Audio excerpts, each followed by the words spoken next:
Always great catching up with my next guest. Francis Marshall is going to be back in action, taking on Isaac Dulgarian, UFC Fight Night, August 12th. It's right around the corner. Francis, how are you, man? I'm good. How are you doing?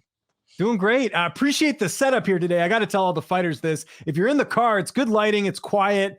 Very good veteran move there. So got to give you some props right off the bat here. Well, the rain might be affecting it. It might have another storm rolling in. That too could happen there. Don't he get soaking wet? Was this the right amount of time off in between fights, or were you hoping to get in there a little bit sooner? I was actually hoping to get in sooner. We were kind of shooting for, I don't know, maybe end of July, either Salt Lake City or maybe something like Nashville, how they're having the week before my fight. But it's not too bad. It's right around 3.5 months. So it's good for me. Let's talk about that last fight. Really close one against William Gomez. What did you sort of take away from that performance that you're bringing into this fight? More sticking to the game plan and listening to the corner. So where I went in the third round with the grappling and taking him down, taking his back and dominating that third round. That's how the first two rounds should have looked. So more sticking to the game plan, not getting caught up in that, chasing and trying to look for the punches type of game, but more stick to what got me to where I am now. Taking on Isaac Dulgarian, they tell you you're fighting him. Did you know much about him? Because we actually haven't seen him fight since he won his Contender Series debut. No, I didn't know much about him at all. And then I looked him up. I saw he got signed from the Looking for a Fight show and hadn't fought, I think, in like a year and a half now. So, do you believe in cage rust? Do you think that will be a factor in the fight? A little bit. I mean, it depends per person. I mean, personally, like taking 18 months off, I feel like for anybody that's a long time. Even if it's just a first round, I mean, you got to get those nerves back out of you. You got to get used to the fight week again, get the weight cut going again. So it's just a number of things you got to get back into. So it can definitely affect some people more than others. How do you feel like you match up against him stylistically? I feel great. I mean, it's kind of polar opposites of who I just fought. I mean, I just fought a tall, lanky southpaw. Now I'm fighting a shorter, orthodox wrestler. So that's right up my alley. I mean, wrestling and grappling is probably my strong suit, if anything. So I feel really comfortable with this one. How's camp going? Obviously, we have a little bit of time here. Who have you mainly been working with? Who's helping you get ready for this one?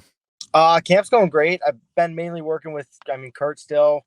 My wrestling coach, Dan O'Cone, Connor Mall's been coming in, helping me out. And my MMA main training partner has been Matt Turnbull from out in Philly with Martinez BJJ. So he's been helping me out a ton as usual. How much cross training do you do, or is it guys that come to your gym? How do you sort of manage that? I do a lot of cross training. So I'm usually out in Philly once a week, and then Matt comes to me once a week, and then I'll go over to Dante Rivera's gym usually around twice a week to get some extra cross training up there. What is it about Martinez BJJ? I hear so many fighters go there and train. That team just seems like a really good, setup and a lot of high level guys over there. It seems like that's I just hear a lot of fighters going there to train these days. Yeah, I mean, I started going back there in, I'd say late 2018. Kurt kind of hooked me up with Will, going out there once a day to get some sparring in, or not once a day, once a week. And then ever since, I mean, I haven't stopped going there. I mean, Will's got a great fight team out there.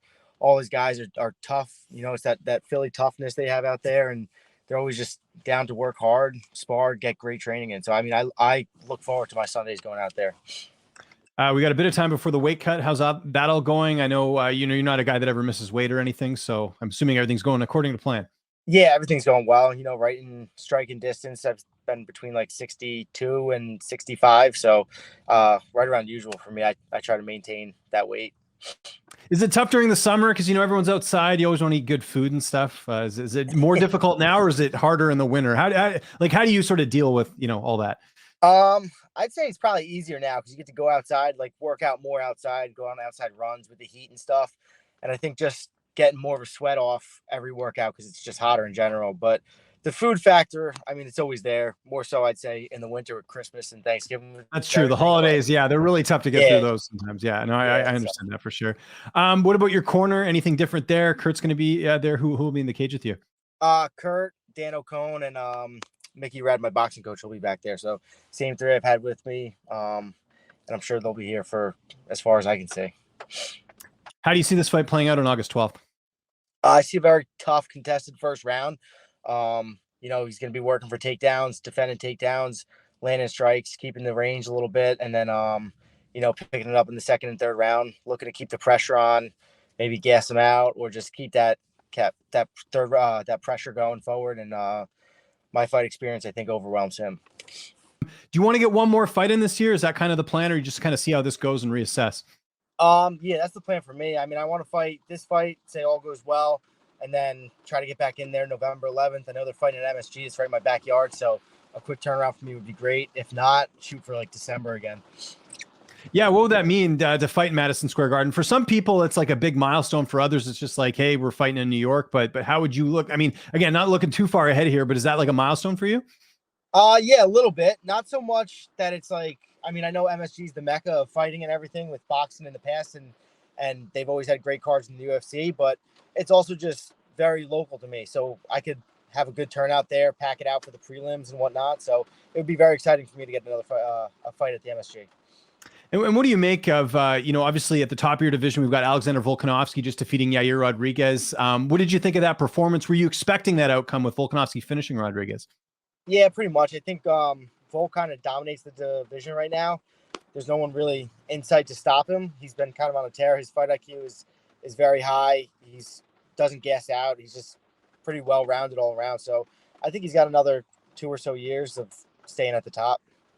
Do you think they'll do him and Ilia Topuria next with the fact that they booked Islam and Charles? It seems like obviously Volk's not going to fight Islam next, I don't think. Yeah, I think that's the next fight for him. He has no one else. I mean, he's ran through the other top 4 opponents, so to keep him active, unless he holds out until I know he said he had to get surgery, so however long that takes to recover.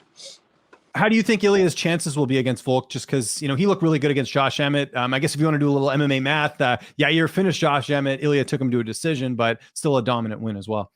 Yeah, I think Ilia matches up pretty well with Volkanovski. He's a big pressure fighter as well. He kind of keeps coming forward. But I think at the end of the day, Volkanovski just has everyone's number in the division right now. But you never know. Ilia might come out, surprise him. He hits hard. He has good striking, good cardio. So I think that could be a very good, well-matched fight. What's downtime looking like for you right now? You getting in any Netflix or anything during camp, or do you have any time? Like what's kind of that free, when you get that free moment other than like going for a nap, what are you getting up to? Right now I try to spend it outside, try to lay out in the sun a little bit by the pool, just try to soak in the summertime in New Jersey before it gets cold again.